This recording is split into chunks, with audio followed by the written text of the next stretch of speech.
Bismillahirrahmanirrahim. Alhamdulillah nahmaduhu wa nasta'inuhu wa nastaghfiruh wa na'udzu billahi min shururi anfusina wa min sayyiati a'malina. Man yahdihillahu fala mudilla lahu wa man yudlil fala hadiya lahu. Asyhadu an la ilaha illallah wahdahu la syarika lah wa asyhadu anna Muhammadan abduhu wa rasuluh la nabiyya ba'da. Allahumma salli wa sallim ala nabiyyina Muhammad wa ala alihi wa sahbihi ajma'in amma ba'd. Alhamdulillah kita bersyukur kehadirat Allah Azza wa Jalla.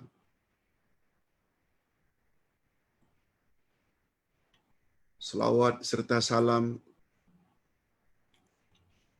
ke atas Nabi yang tiada Nabi sesudahnya. Sesungguhnya para wali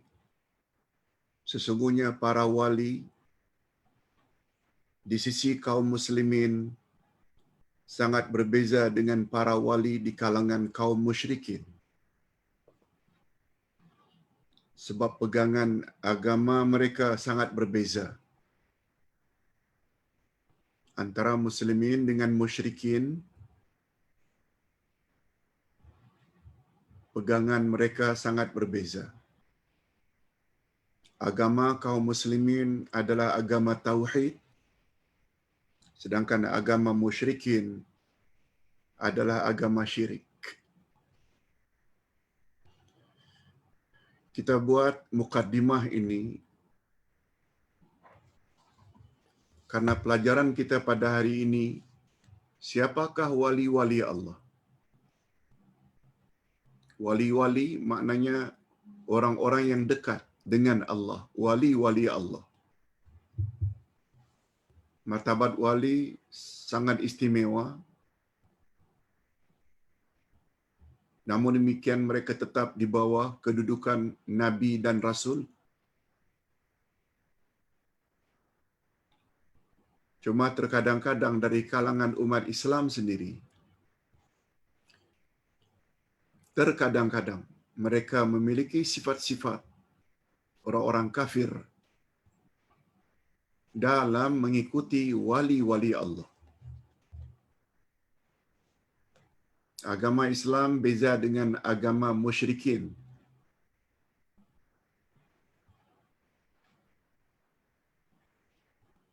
Agama Islam, pegangan utama mereka adalah tauhid, mengesahkan Allah.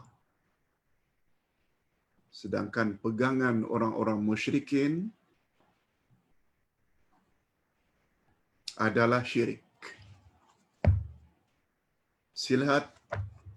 Sila lihat buku jawapan tepat terhadap soalan kubur. Setelah kita bahas beberapa siri tentang pertanyaan mukar wa nakir di alam kubur, siapa Tuhanmu? Man rabbuka? Wa ma dinuka? Apakah agama kamu? Wa man nabiyuka? Siapa nabi kamu? Kita telah bahas tidak kurang daripada 7 siri. Namun demikian, untuk kesempurnaan jawaban-jawaban yang 3 itu, siapa Tuhanmu, apakah agamamu, siapa nabimu, tidak sempurna kalau kita tidak bahas siapa wali-wali Allah. Bagaimana sepatutnya kita orang-orang Islam berhadapan dengan wali-wali Allah, yang apabila kita tidak berhati-hati, besar kemungkinan kita akan memiliki sifat orang-orang musyrikin dalam menyanjung dan memuliakan wali-wali Allah. Okey. Allah Subhanahu wa taala menyebut dalam Al-Quranul Karim siapa wali-wali Allah? Apa sifat-sifat mereka? Dan bagaimana seharusnya sikap kita terhadap mereka? Ini antara lain. Allah berfirman pada ayat 1 hingga 6. Alhamdulillah, minggu lalu kita telah bahas bab ini, yaitu tentang surat Al-Kafirun. A'udzubillahi minasyaitonirrajim. Bismillahirrahmanirrahim. Qul ya ayyuhal kafirun la a'budu ma ta'buduna wa la antum 'abiduna ma a'bud wa la ana 'abidum ma 'abadtum wa la antum 'abiduna ma a'bud lakum dinukum waliyadin.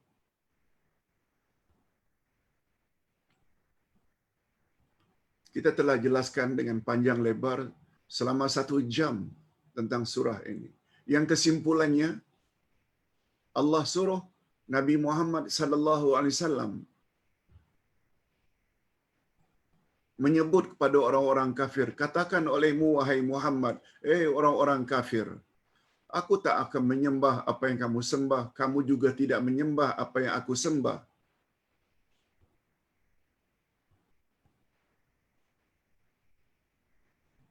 Aku menyembah Tuhanku dengan cara aku, dan kamu menyembah Tuhanmu dengan cara kamu. Dan terakhir sekali, kita sebut bagimu agamamu, bagiku agamaku. Memberi isyarat, tidak ada kompromi, tidak ada tolak ansur, tidak ada toleransi dalam bab akidah.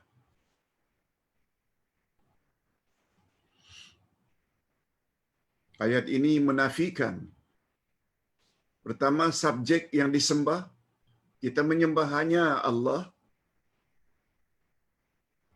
Musyrikin selain menyembah Allah juga menyembah selain Allah. Kalau Nasrani, Kristian menyembah Isa dan mendakwa Isa itu anak Tuhan. Begitu juga Yahudi mendakwa Uzair itu anak Tuhan yang mereka sembah. Musyrikin pula mendakwa malaikat-malaikat anak perempuan Tuhan. Kita tidak. Lam yalid wa lam yulad. Pertama, penafian subjek,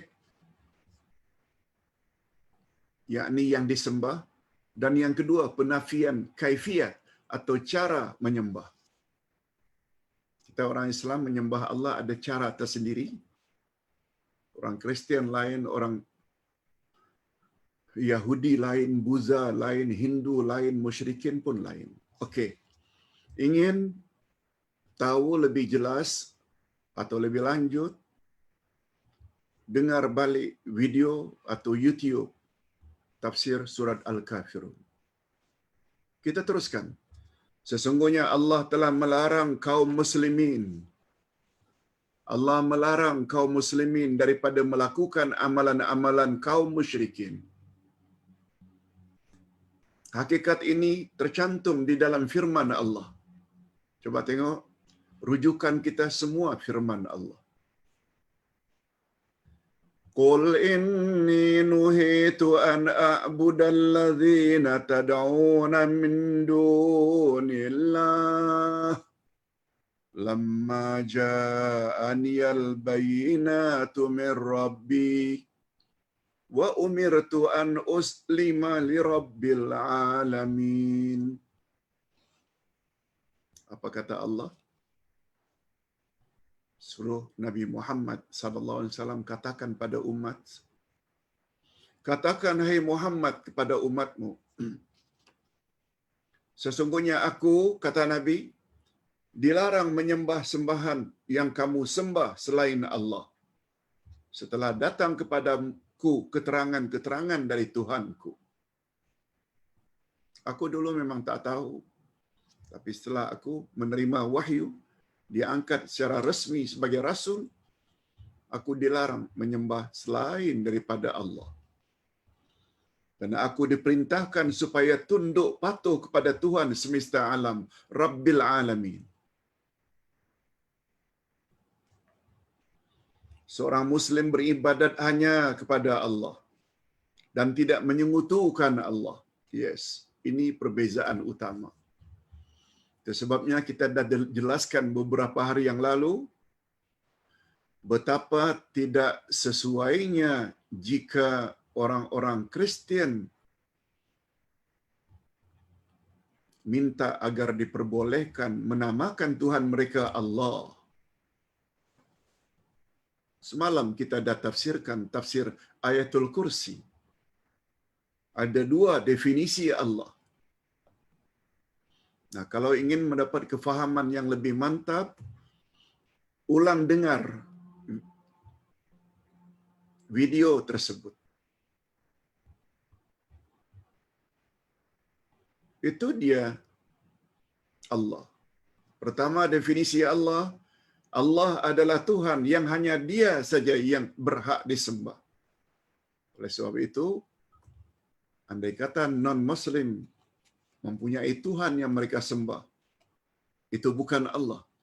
Sebab definisi Allah yang pertama, Allah adalah Tuhan yang hanya Dia saja yang berhak disembah, sebagaimana firman Allah pada Ayatul Kursi, Allahu la ilaha illahu. Yang kedua, definisi Allah, Allah adalah Tuhan atau Zat yang menjadi tumpuan atau rujukan semua sifat-sifat yang sempurna. Tidak ada duanya. Hatta Nabi Muhammad sallallahu alaihi wasallam, beliau bukanlah zat yang sempurna. Beliau hanya layak dikatakan insan yang paling sempurna. Yes, tapi zat tidak. Sebab Nabi Muhammad masih perlu makan, minum, isteri, anak-anak. Baginda juga sakit, baginda juga wafat. Di mana letak kesempurnaan zat yang bernama Muhammad? Zat yang sempurna hanya Allah Azza wa Jalla. Sebabnya apabila orang-orang Kristian Malaysia khasnya ingin dibenarkan menggunakan kalimat Allah untuk Tuhan mereka, mesti ada agenda tersembunyi supaya umat Islam yang kurang mantap akidahnya menjadi confused, seolah-olah Tuhan kita dan Tuhan mereka sama saja, yang kesimpulannya tak mustahil suatu hari nanti anak cucu kita akan mengatakan, oh kalau begitu semua agama adalah sama. Ini tujuan utama orang-orang Kristian. Na'udzubillah min dzalik. Allah Subhanahu wa taala berfirman lagi pada surat Al-Mu'minun ayat 59. Walladzina hum bi rabbihim la yusyrikun. Dan orang-orang yang tidak mempersekutukan dengan Tuhan mereka sesuatu apapun juga. Begini sikap orang-orang yang beriman, Muslim yang sebenar. Macam itu ke musyrikin, ini dia. Adapun musyrikin, mereka beribadat kepada Allah. Betul? Mereka beribadat pada Allah. Dan mereka juga beribadat kepada selain Allah. Yang dikatakan musyrikin bukanlah orang yang tidak beribadat pada Allah. Beribadat. Cuma selain Allah, mereka juga beribadat kepada selain Allah. Sebabnya bagi orang Kristian ada Tuhan Bapa, ada Tuhan Anak, ada Rohul Kudus yang dipanggil Trinity. Al-Quran menyebut bahwa Trinity itu adalah syirik, menyengutukan Allah. Apalagi sampai mendakwa Allah punya anak. Apa kata Allah tentang orang musyrikin? Bila kepada mereka disuruh, sembahlah Allah yang Maha Esa, jangan dia disekutukan. Allah ceritakan dalam Al-Quran supaya Nabi Muhammad sallallahu alaihi wasallam tahu apa jawaban orang musyrikin bila disuruh menyembah hanya Allah yang Maha Esa. Qul law kana ma'ahu alihatan kama yaqulun idzal labtaghaw ila dzil arsy sabila subhanahu wa ta'ala amma yaquluna uluwan kabira. Katakan hai Muhammad, jika ada Tuhan-Tuhan di sampingnya, maknanya selain Allah, jika ada Tuhan-Tuhan yang mereka pertuhankan Isa ke, Uzair ke, malaikat ke, sebagaimana yang mereka katakan, niscaya Tuhan-Tuhan itu akan mencari jalan kepada Tuhan yang mempunyai arash. Tuhan yang mempunyai arash maknanya Allah.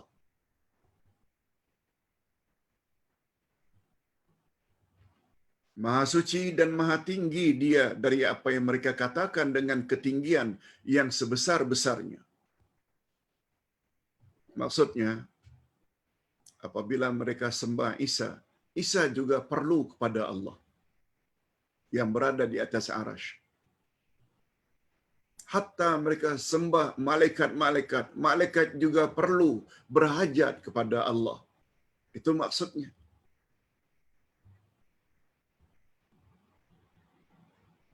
Apalagi bila disembah itu berhala.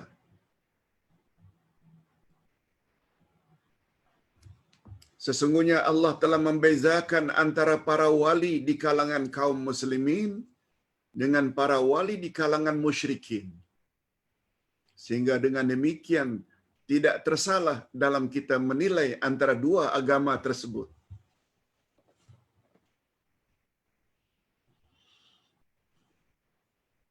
Kalau ditanya apa perlunya Ustaz kita belajar tentang wali-wali Allah? Jawabannya, kekaburan pandangan kita terhadap wali-wali Allah, orang-orang yang dekat dengan Allah, akibat kesalahan kita bersikap terhadap wali-wali Allah, terdapat dari kalangan umat Islam yang telah memiliki sifat macam sifat orang-orang kafir. Ingat selalu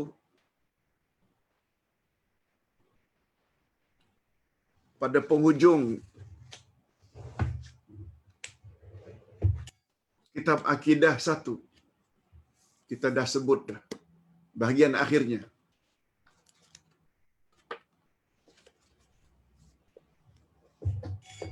Ketika membahas bab syirik.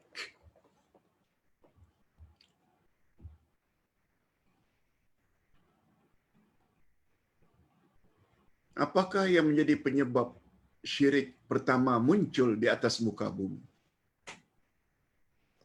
Apakah penyebab utama syirik muncul di atas muka bumi? Dijawab dalam buku itu. Karena menyanjung orang-orang saleh secara keterlaluan. Itu dia penyebab. Mereka akhirnya terlibat dengan syirik. Ingin penjelasan lanjut, sila baca.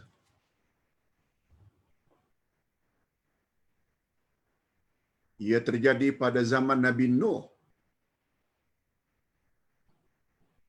Orang-orang saleh zaman itu yang bernama Ya'ub, Nasr, Yarus, mereka sanjung-sanjung. Setelah orang alim itu meninggal dunia, mereka buat patung lalu mereka letakkan di tempat-tempat keramaian dan akhirnya mereka sembah. Yes, itu dia sejarah pertama syirik di atas muka bumi. Apakah penyebabnya? Penyebabnya karena terlalu menyanjung secara keterlaluan terhadap orang-orang saleh. Pertanyaan, wujudkah sifat yang sama pada hari ini pada sesetengah umat Islam? Yang menyanjung tuan guru, yang menyanjung pak kiai, yang menyanjung ulama, yang menyanjung habib, yang menyanjung apa saja yang disuruh, walaupun minta ke kuburan-kuburan tertentu, ikut saja. Macam lembu, dicucuk hidungnya, taklid buta. Jangan. Itu sebabnya menilai ulama yang faham agama bukan dari besarnya serban, bukan dari panjangnya janggut, bukan dari jubahnya. No. Menilai seseorang ulama sampai di mana kedekatan ajarannya dengan kehendak Quran dan sunnah Nabi sallallahu alaihi wasallam. Ini sekedar selingan. Di sini perlunya kita tahu bagaimana sepatutnya sikap kita terhadap wali-wali Allah. Wali Allah wujud, tapi berapa banyak orang-orang yang bertawassul melalui wali-wali Allah, menyebut nama wali-wali Allah yang telah wafat, berkat Syekh Abdul Qadir Jailani, berkat Syekh Rifai, berkat Syekh Sanusi. Boleh minta doa kepada orang alim, tapi dengan syarat mereka masih hidup. Tapi bila telah meninggal dunia, itulah amalan orang-orang syirik zaman dahulu. Amalan musyrikin zaman dahulu.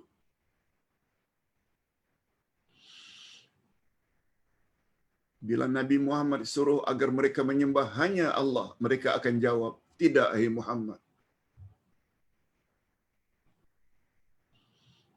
Kami hanya akan ikut apa yang kami warisi dari nenek moyang kami. Kau kata Tuhanmu satu, gaib pula tak nampak. Nenek moyang kata ini Tuhan kami, ini Tuhan kami. Ada berbilang-bilang. No, kami hanya ikut. Berapa banyak hari ini sikap orang-orang Islam? Disampaikan ayat Quran, disampaikan hadis Nabi. No, kami hanya akan ikut apa yang telah diajar oleh nenek moyang kami. Apa bezanya dengan jawaban Abu Jahal, Abu Lahab? Di sini perlunya kita faham Quran untuk meletakkan diri kita bersama mukminin hakiki atau musyrikin. Sifat tersebut jangan ada pada kita. Na'udzubillah min dzalik. Adapun para wali di kalangan kaum musyrikin. Lihat. Kalau tadi itu wali di kalangan kaum muslimin.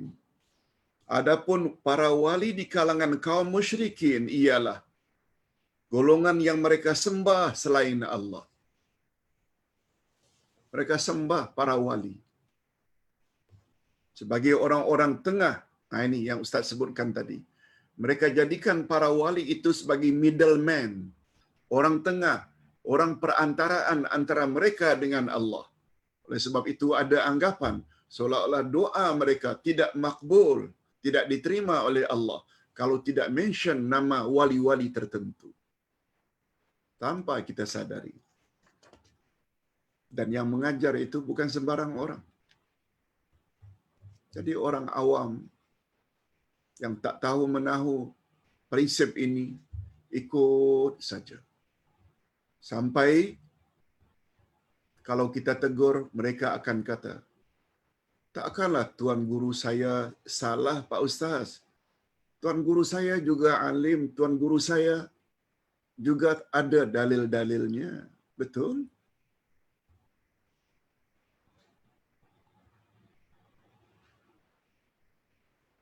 Itu bukan ilmu namanya. Imam Syafi'i saja kata, jika pendapat aku bercanggah dengan hadis Nabi yang sahih, campak olehmu pendapatku ke tembok. Ambil hadis yang sahih. Ini dia orang faham. Mereka tidak pernah, beliau Imam Syafi'i tidak pernah mendakwa diri beliau itu maksum. Kata-kata Syafi'i yang lain, pendapat aku adalah benar, tapi ada kemungkinan salah. Dan pendapat selain aku adalah salah, tapi ada kemungkinan benar. Beliau tak pernah declare, beliaulah yang paling benar. Benar tidaknya sesuatu ajaran agama, tengok sesuai atau tidak dengan dalil Quran dan sunnah Nabi sallallahu alaihi wasallam. Dalam hal ini Allah menjelaskan dalam firman-Nya pandangan orang musyrikin terhadap wali-wali atau orang-orang saleh. Ini dia. Wallazina ittakhadhu min dunihi awliya ma na'buduhum illa liyuqarribuna ila Allahi zulfa. Dan orang-orang yang mengambil pelindung selain Allah, mengambil pelindung selain Allah, maknanya menyembah selain Allah. Apa kata mereka? Bila kepada mereka disuruh, sembahlah Allah yang Maha Esa. Mohonlah perlindungan hanya kepada Allah. Memohonlah, berdoalah hanya pada Allah. Mereka akan jawab, kami tidak menyembah mereka,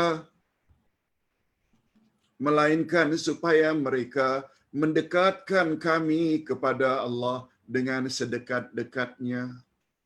Itu jawaban Abu Jahal, Abu Lahab dan konco-konconya di zaman jahiliyah. Bila Nabi Muhammad suruh menyembah Allah sahaja, mereka akan jawab, tidak. Kami datang ke kuburan orang saleh ini. Kami sembah berhala ini yang namanya Uzza, Lata, Munat. Itu sebenarnya nama orang-orang saleh zaman dahulu. Bukan untuk menyembah mereka. Kami datang ke sini supaya kami dekat kepada Allah dengan sedekat-dekatnya. Karena kedekatan kami dengan orang-orang saleh. Tapi Nabi Muhammad tetap berkata, tapi Nabi Muhammad tetap katakan, mereka telah menyembah kuburan, menyembah patung. Coba perhatikan hari ini, berapa banyak pakcik makcik pergi ke kuburan-kuburan. Kubur keramat ke, kubur Wali Songo ke, Wali-Wali 9 di Jawa, kubur Habib Noh ke di Singapura. Kalau dilarang, jangan kamu sembah kuburan-kuburan itu. Pakcik-makcik hari ini akan jawab, jangan salah faham Pak Ustaz. Kami bukan menyembah. Cuma karena mereka itu orang-orang saleh, dekat dengan Allah. Mudah-mudahan kedatangan kami ke kuburan ini membuat kami menjadi semakin dekat dengan Allah. Apa bezanya jawaban itu dengan jawaban Abu Jahal, Abu Lahab di zaman jahiliyah, di zaman Nabi Muhammad sallallahu alaihi wasallam? Mereka juga menafikan, mereka tidak menyembah kuburan. Cuma mereka datang ke kuburan, datang di hadapan patung dengan harapan supaya patung orang saleh, kuburan orang saleh dalam pandangan mereka itu mendekatkan diri mereka kepada Allah. Tanpa kita sadari, kita sudah mengikuti jejak langkah orang-orang musyrikin di zaman jahiliyah. Seolah-olah itu berulang balik. Kalau Ustaz sebut perkara ini, tidak bermakna kita tak boleh ziarah kubur orang saleh. Ini tidak bermakna kita dilarang ziarah kubur. Boleh. Nabi pernah bersabda, "Kuntu nahaitukum an ziyaratil qubur, wal an fazuruha, fa innaha tuzakkirukumul maut, fa innaha tuzakkirukumul akhirah." Dalam riwayat yang lain. Coba dengar baik-baik. Dulu aku larang kamu ziarah kubur, kata Nabi kepada para sahabat. Dulu aku larang kamu ziarah kubur, tapi sekarang ziarahlah. Karena ziarah kubur mengingatkan kamu kepada kematian atau kepada akhirat. Mengapa ada kata-kata dulu aku larang kamu ziarah kubur? Penjelasan hadis. Pada permulaan para sahabat memeluk Islam. Yang sebelum memeluk Islam dah terbiasa ziarah kubur, minta-minta pada kubur. Iman mereka masuk Islam belum mantap lagi. Pada peringkat awal, Nabi larang mereka ziarah kubur. Mengapa? Bimbang. Amalan-amalan lama, keyakinan lama masih lagi ada di dalam jiwa mereka. Nabi bimbang. Itu sebabnya Nabi larang. Wal'an, now, ziarahlah. Mengapa sekarang baru boleh? Setelah mereka belajar akidah, belajar, dah mantap iman, ziarahlah.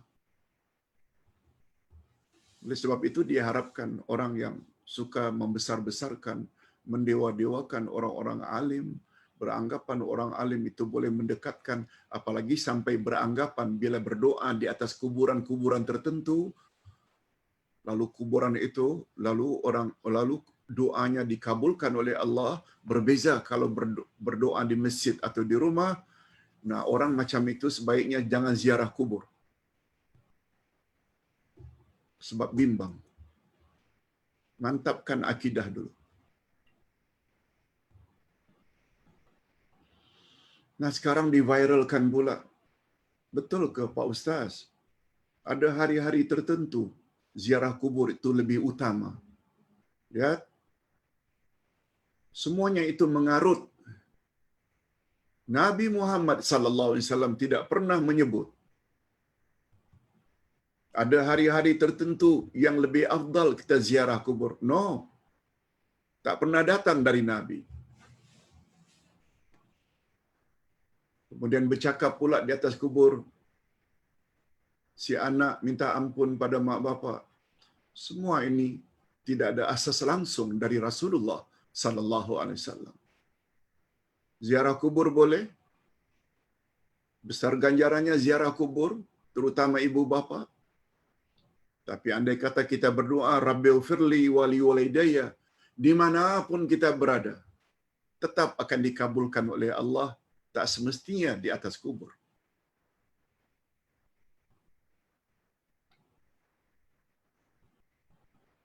Hadirin dan hadirat rahimakumullah. Allah Subhanahu wa taala membantah dakwaan musyrikin. Allah Subhanahu wa taala membantah dakwaan musyrikin dengan firman-Nya. Apa kata Allah? Afa hasibal ladzina kafaru an yattakhizu ibadi min duni awliya. Inna a'tadna jahannama lil kafirina nuzula. Maka apakah orang-orang kafir menyangka bahawa mereka dapat mengambil hamba-hambaku menjadi penolong selain aku? Allah tanya. Orang-orang kafir yang mensucikan dan mendewa-dewakan orang alim itu mengira mereka boleh minta tolong kepada selain aku. Ini satu sindiran yang sangat keras. Sesungguhnya kami telah menyediakan neraka jahanam tempat tinggal bagi orang-orang kafir itu. Walaupun disebut ni lil kafirin, termasuk lil muslimin yang mempunyai sifat yang sama. Mendakwa kuburan orang itu tu ada power. Oh, dia boleh tolong kita. Oi, bahaya. Walaupun dia umat Muhammad sallallahu alaihi wasallam. Sedangkan para wali di kalangan kaum muslimin, ini dia.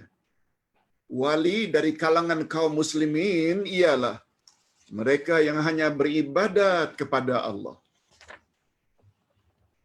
Allah berfirman, itu sebabnya ibu-ibu dan bapa-bapa sekalian serta para pemirsa, Ustaz bila mengajar akidah atau apa saja, mesti disertai dalil. Supaya jangan ada seorang pun yang mendakwa ini pandangan Ustaz. Allah cakap, Rasul cakap.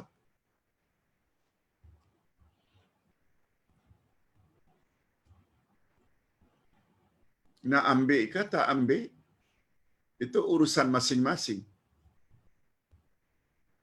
Para pendakwa, tugas mereka exactly sama betul dengan tugas Nabi Muhammad sallallahu alaihi wasallam.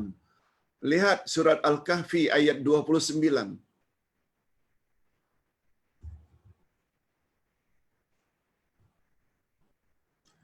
Wa qulil haqqu bir rabbikum faman syaa'a falyu'min wa man syaa'a falyakfur. Ini hari Jumaat. Kita digalakkan membaca surah Al-Kahfi. Pagi tadi Ustaz lihat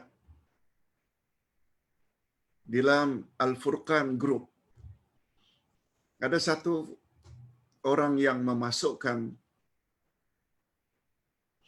video Ustaz dalam durasi lebih kurang 1 jam setengah ketika Ustaz mengajar beberapa tahun yang lalu di KJPA, Kelab Golf Perkhidmatan Awam di Bukit Kiara. Khas tentang amalan-amalan pada hari Jumaat. Ada 7 amalan. Terima kasih kepada Datin Safwana yang pernah belajar 20 tahun sejak tahun 1999 sampai 2020 atau 2019.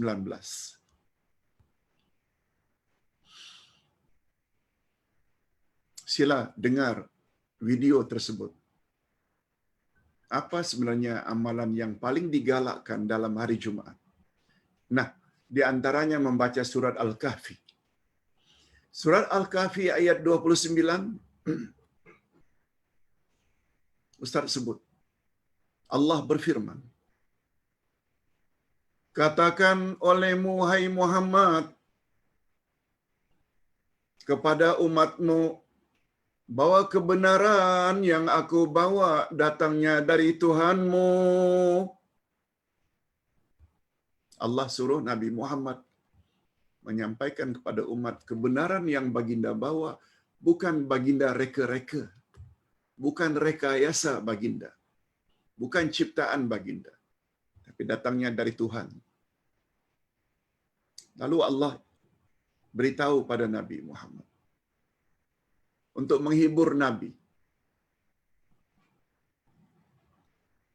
Jangan give up, jangan kecewa bila orang menentang atau tidak percaya. Sebab Allah sebut pada ayat 5, فَلَعَلَّكَ بَاخِعٌ نَفْسَكَ عَلَى آثَارِهِمْ إِلَّمْ يُؤْمِنُوا بِهَذَا الْحَدِيثِ أَسَفًا. Aku lihat Muhammad, engkau macam nak bunuh diri disebabkan orang tak mau dengar apa yang kau sampaikan. Jangan, hai Muhammad. Ini dijelaskan lagi pada ayat 29 surat Al-Kahfi. Katakan, hai Muhammad, kepada umatmu, kebenaran yang aku bawa adalah datangnya dari Tuhanmu. Siapa di antara kamu yang ingin beriman, silakan beriman. Siapa yang ingin memilih kafir, biarkan dia kafir, hai Muhammad. Engkau sudah tidak ada urusan lagi dengan mereka. Yang buka hati mereka, terima kebenaran atau menolak, itu urusan aku, kata Allah. Itu sebabnya hidayah ada dua jenis. Hidayah dengan makna penjelasan dan bimbingan, itu kita boleh lakukan, seperti yang Ustaz sedang lakukan sekarang ini. Hidayah yang kedua, iaitu taufik, membuka hati seseorang untuk menerima kebenaran atau menolak, itu kerja Allah, bukan kerja pendakwah. Hatta bukan kerja Nabi Muhammad sallallahu alaihi wasallam. Jangan lupa baca surah Al-Kahfi. Masih ada masa lagi. Dia berakhir nanti sampai habis asar. Bermula semalam habis maghrib. Besar fadilatnya.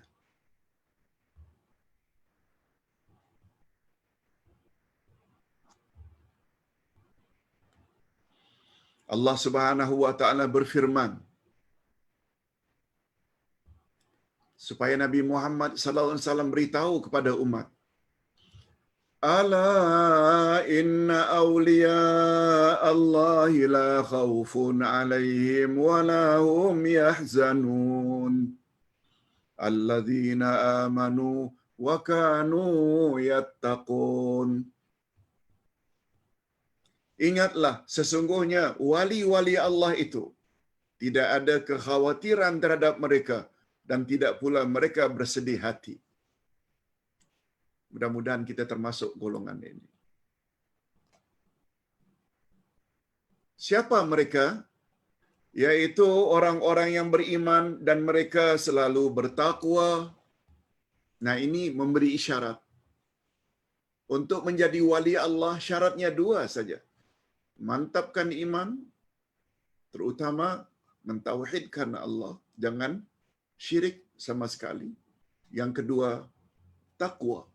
Takwa dengan makna buat suruhan Allah, jauhi larangannya. Ini sebagaimana firman Allah dalam surat Yunus ayat 62-63. Alladzina amanu, mereka beriman, wa kanu yattaqun, mereka bertakwa. Nabi Muhammad sallallahu alaihi wasallam telah menafsirkan perkataan beriman kepada Allah dengan maksud mentauhidkan Allah. Ini tauhid nomor satu.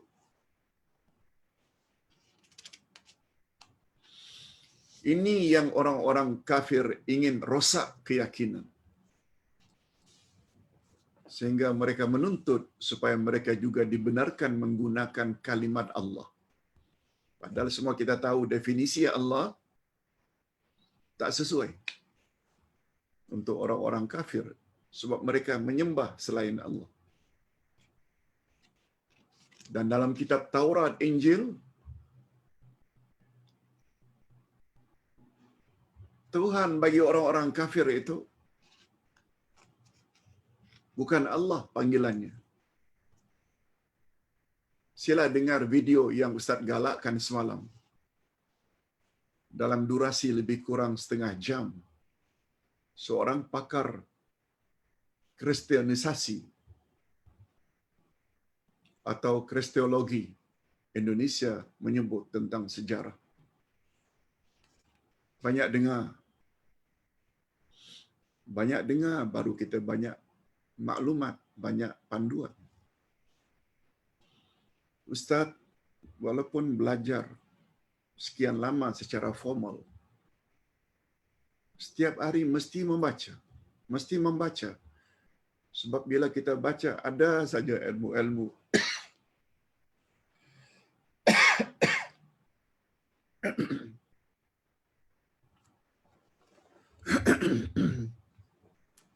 Bismillah.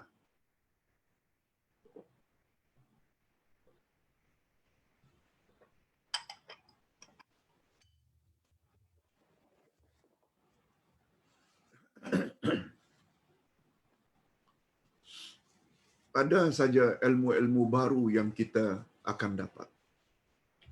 Mendengar sangat mustahak. Di sinilah rahasianya. Mengapa wa ata'na, kami taati, terletak setelah sami'na. Sifat utama umat Nabi Muhammad sallallahu alaihi wasallam, sami'na wa ata'na. Kami dengar dan kami taati. Kami dengar memberi isyarat tambah knowledge, tambah ilmu, sami'na. Dengan ilmu yang ada baru kita laksanakan, itu wa ata'na. Sebabnya dalam Islam, ilmu mesti dahulu daripada amal. Amal yang tidak berpaksi kepada ilmu, besar kemungkinan sesat. Apalagi ingin menyampaikan pada orang lain, boleh jadi menyesatkan orang lain. Dengar mesti dahulu. Maknanya miliki knowledge dulu, baru bercakap.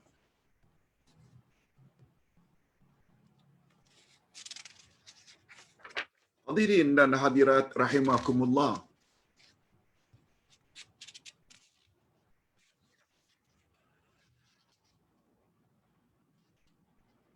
Daripada Abdullah ibnu Abbas radhiyallahu anhuma, katanya bahwa Nabi telah bersabda.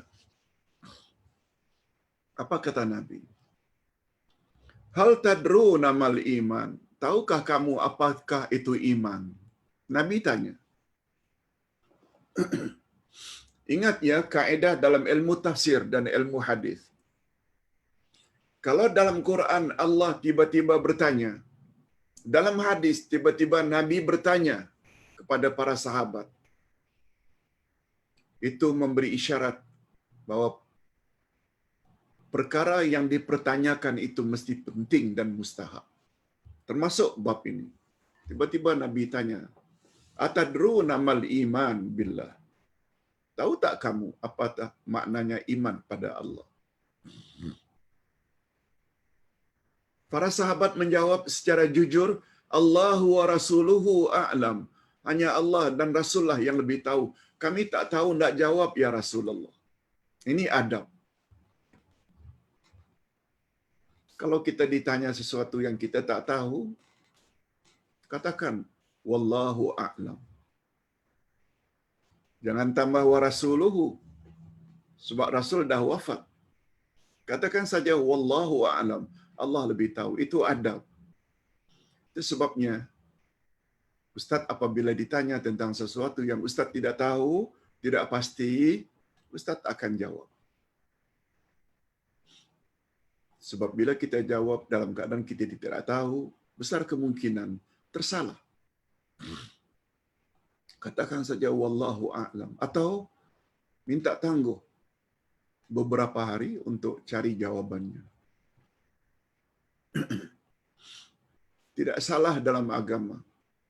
Imam Malik, imam yang menjadi ikutan, beliau pernah diajukan 40 pertanyaan. Beliau hanya dapat jawab 6 daripadanya. 34 soalan Imam Malik tak boleh jawab.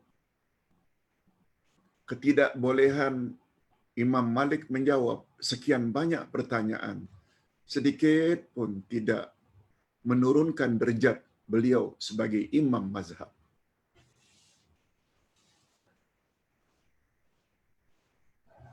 Ada setengah-setengah orang, setiap pertanyaan dia jawab saja.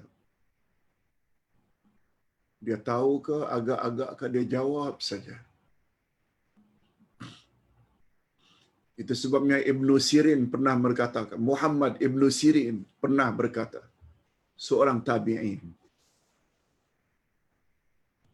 Apa kata beliau? Siapa yang boleh jawab semua soalan menunjukkan dia majnun. Dia orang gila. Banyak macam mana pun ilmu seseorang, ilmunya sangat terbatas. Itu sebabnya kita perlu tambah ilmu terus. Hadirin dan hadirat, pada satu hari Nabi tanya, tahu tak kamu apakah iman terhadap Allah itu? Setelah para sahabat tidak dapat menjawab, lalu Nabi pun explain. Qala, jawab Nabi, iman terhadap Allah itu maknanya kamu mengucap la ilaha illallah. Tiada Tuhan yang berhak disembah melainkan Allah.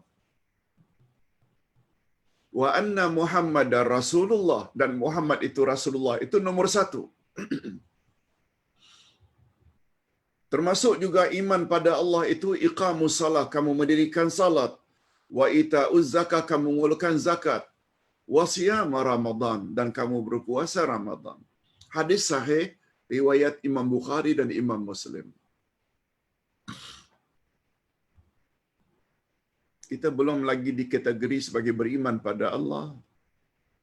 Andai kata iman kita, tauhid kita tak mantap, Nabi Muhammad diperlekeh, salat sekali tidak, zakat tak dikeluarkan, puasa juga tidak.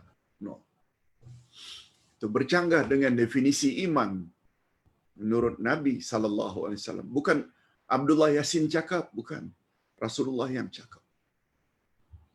Mudah-mudahan kita diberi oleh Allah kekuatan untuk terus memiliki ciri-ciri tersebut.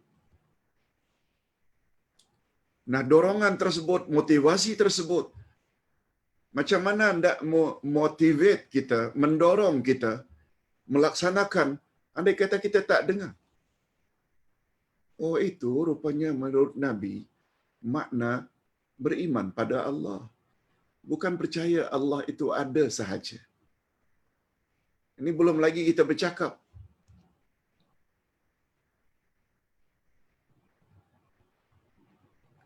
Nama-nama Allah. Boleh tak kita takwilkan, robah-robah kepada makna yang lain? Satu lagi.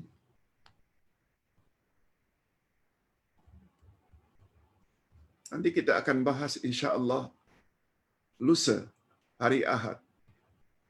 Apa makna wasitiyah terhadap nama-nama Allah?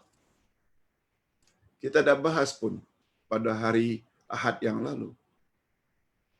Kita hendaklah tetapkan nama Allah sebagaimana yang Allah Subhanahu wa taala sebutkan dalam Al-Quran, atau sebagaimana yang disebut oleh Nabi Nabi Muhammad sallallahu alaihi wasallam, tanpa kita robah-robah. Masih jauh lagi kesempurnaan iman masing-masing kita, termasuk ustaz. Itu sebabnya tambah ilmu dari masa ke semasa sangat-sangat mustahab. Berdasarkan dua ciri-ciri khas wali-wali Allah yang tertera di dalam ayat di atas, iman dan takwa, maka dapatlah disimpulkan sebagaimana berikut. Dapatlah kita simpulkan sebagaimana berikut. Pertama, semua Muslim yang telah memiliki dua ciri-ciri tersebut adalah wali Allah. Hadirin hadirat serta para penonton atau para pemirsa sekalian, semua kita tanpa kecuali layak mendapat gelaran wali Allah. Dengan syarat ada iman, ada takwa. Cuma iman yang macam mana, takwa yang macam mana, itu kita carilah. Yang kedua, wali Allah dalam pandangan Islam bukanlah milik puak-puak tertentu. Oh, kononnya dia mesti dari kalangan keturunan Nabi Muhammad sallallahu alaihi wasallam. No.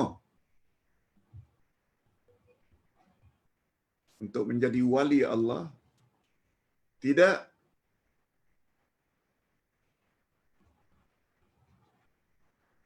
Bilal bin Rabah itu berani kita mengatakan beliau adalah wali Allah. Padahal beliau orang Afrika. Dari ciri-cirinya, kedekatan beliau dengan Rasulullah, itu di antara wali Allah. Lebih-lebih lagi Abu Bakar.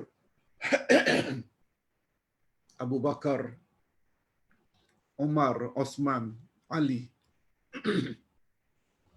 Walaupun tidak pernah dipanggil wali Allah, mereka adalah wali Allah yang hakiki.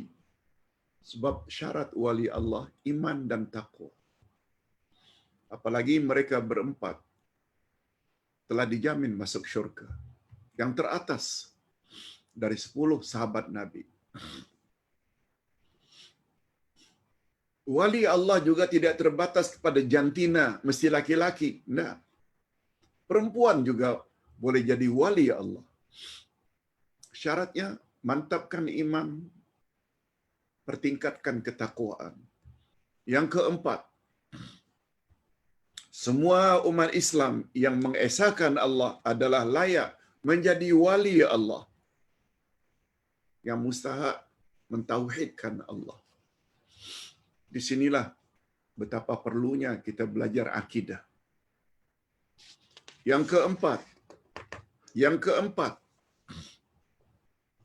barang siapa yang beribadat hanya kepada Allah dengan mengucap 2 kalimah syahadat, mendirikan salat, berpuasa, mengeluarkan zakat, dan pergi menunaikan haji, lalu bertawassul atau mendekatkan dirinya kepada Allah dengan cara yang telah Allah syariatkan. Kita dah jelaskan dalam pelajaran akidah. Tawassul yang dibolehkan hanya 3. Sebut banyak-banyak nama Allah sebelum kita memohon. Termasuk pelajaran semalam tentang Ayatul Kursi. Nama Allah yang paling utama adalah Al-Hayyu Al-Qayyum.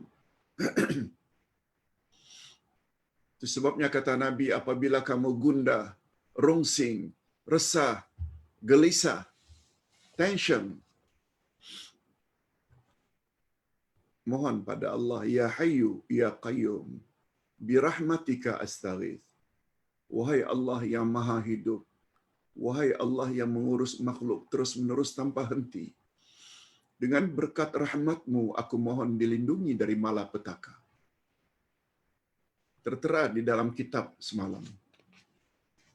Ke arah memahami Al-Quran dan Al-Hadis, pelajaran yang ke-17. Tafsir Ayatul Kursi. Banyak baca. Ya Hayyu Ya Qayyum birahmatika astaghith. Semalam Ustaz dapat berita seorang jemaah masuk hospital. Beliau dapat minor heart attack. Karena banyak fikir. Ustaz nasihatkan. Sebelum tidur baca Subhanallah 33, Alhamdulillah 33, Allahu Akbar 33. Akhiri dengan La ilaha illallah wahdahu la syarikalah hingga akhir macam kita baca setelah selesai salat fardu. Tapi ini hendaklah dibaca sebelum tidur malam. Kata Nabi, bila baca itu Allah akan beri kamu kekuatan jasmani. Bukan hanya rohani, jasmani. Kemudian untuk menghilangkan tension, rungsing, baca puan banyak-banyak Ya Hayyu Ya Qayyum birahmatika astaghith. Yes, ini dia amalan yang bagus kita lakukan sebab dia datang dari Nabi Muhammad sallallahu alaihi wasallam secara sahih.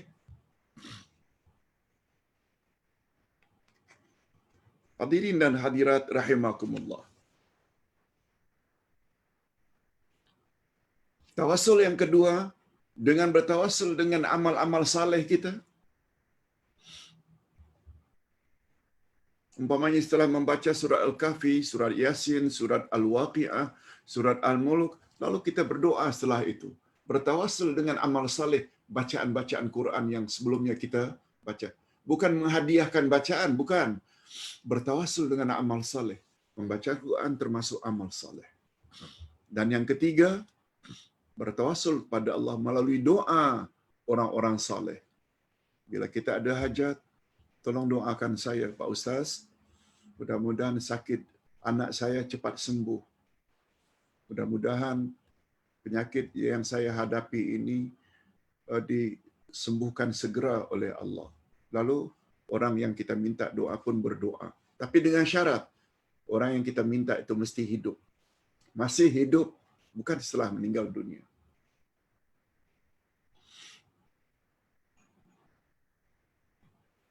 Jangankan kita, hatta Nabi Muhammad sallallahu alaihi wasallam tidak boleh tolong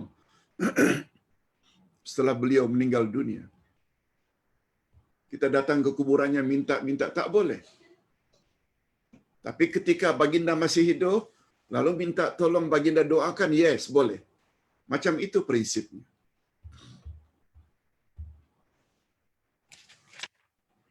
Nah, yang terakhir dalam pertemuan hari ini, Allah Subhanahu wa taala menyebut dalam hadis qudsi, bahaya orang yang memusuhi wali-wali Allah yang telah memenuhi syarat-syarat tadi.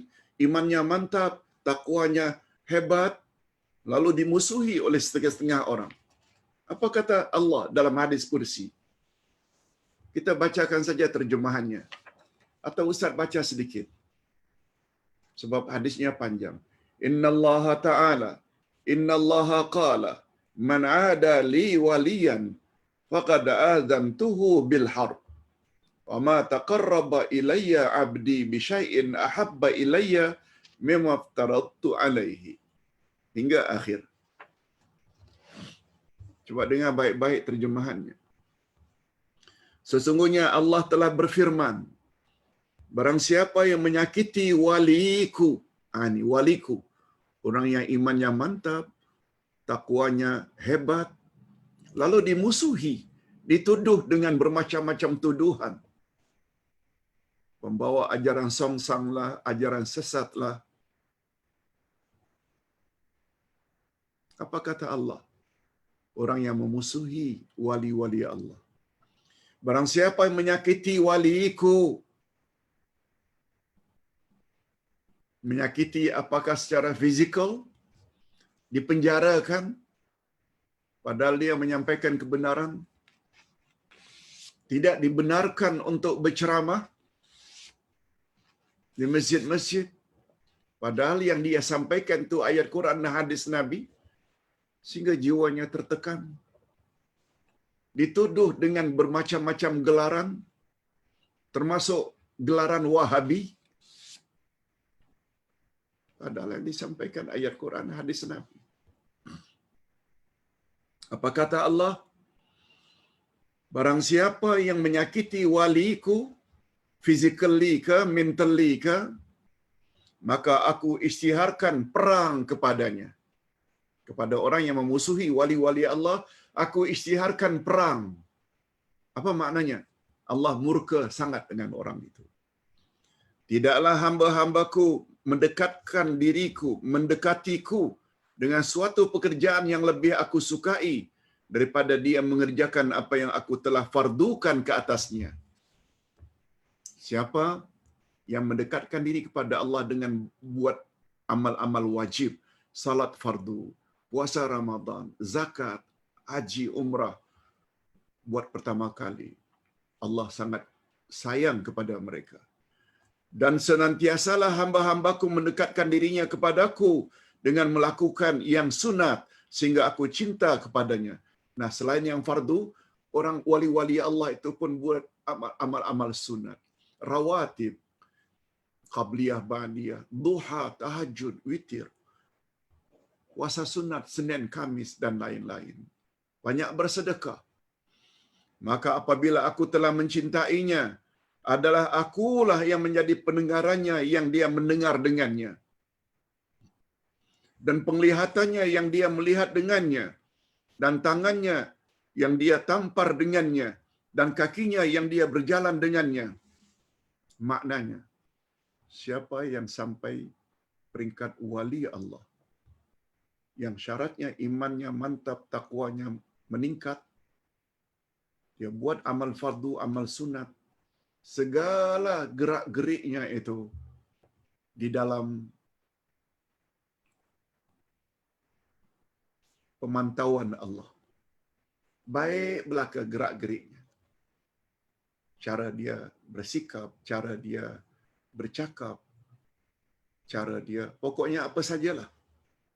Allah kata, Allah restui segala pergerakannya. Dan sesungguhnya, jika dia meminta kepadaku, niscaya aku berikan kepadanya. Dan sesungguhnya, jika dia memohon perlindungan padaku, niscaya aku berikan perlindungan kepadanya. Di situ kelebihan wali-wali Allah. Hadirin dan hadirat, mengingat masa dah sampai, minta maaf kalau Ustaz tidak dapat teruskan, cukup sampai sekian dulu. Dalam pertemuan yang akan datang, hari Jumaat, kita akan belajar pula siapakah wali-wali Allah menurut pandangan musyrikin pula. Kalau tadi menurut pandangan muslimin.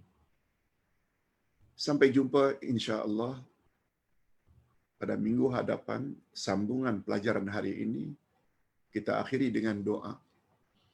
Alhamdulillahirabbil alamin. Wassalatu wassalamu ala asyrafil anbiya'i wal mursalin wa ala alihi wa sahbihi ajma'in. Ya Allah, ya Tuhan kami, pelajaran kami pada hari ini sungguh berguna dan bermanfaat supaya kami lebih berhati-hati dalam memandang wali-wali Allah. Kami mohon ampunan ya Allah kalau selama ini kami terlalu fanatik dan ta'assub kepada guru-guru tertentu sehingga kami ketepikan ayat-ayat-Mu, ayat Quran dan sunnah Nabi-Mu yang sahih. Hari ini kami baru tahu rupanya untuk menjadi wali Allah tidak tertakluk pada keturunan tertentu, jantina tertentu. Syarat untuk jadi wali Allah rupanya hanya 2 berdasarkan surat Yunus ayat 63 dan 64 atau 62-63, yaitu iman dan takwa. Oleh sebab itu ya Allah, lindungilah kami daripada memiliki sifat-sifat musyrikin dalam menyanjung orang-orang saleh di kalangan mereka sehingga keterlaluan sampai mereka menyembah orang-orang alim. Na'udzubillahi min dzalik. Allahumma inna nas'aluka 'ilman nafi'a wa rizqan thayyiba wa 'amalan mutaqabbala. Ya Allah, berilah kami ilmu yang bermanfaat agar dengan ilmu tersebut kami dapat beribadat kepadamu dengan sesempurna mungkin. Sebab demikianlah definisi ilmu yang bermanfaat, iaitu segala ilmu yang dapat menyempurnakan matlamat hidup kami, iaitu beribadat kepadamu. Terutama ilmu akidah, ilmu fiqh, ilmu akhlak dan lain-lain. Allahumma khtim lana bihusnil khatimah wa la takhtim alaina bisu'il khatimah. Ya Allah, akhirilah hidup kami dalam keadaan yang baik, akhir dalam iman dan amal saleh, dan janganlah Engkau akhiri hidup kami dalam keadaan yang tidak baik, yaitu berakhir masih ada lagi amal-amal syirik, maksiat. Oleh sebab itu berilah kami dorongan untuk segera taubat kepadamu dan terimalah taubat kami. Wa sallallahu ala nabiyyina Muhammad wa ala alihi wa sahbihi ajma'in. Walhamdulillahirabbil alamin. Subhanakallahumma wa bihamdik asyhadu an la ilaha illa anta astaghfiruka wa atubu ilaik. Assalamualaikum warahmatullahi wabarakatuh.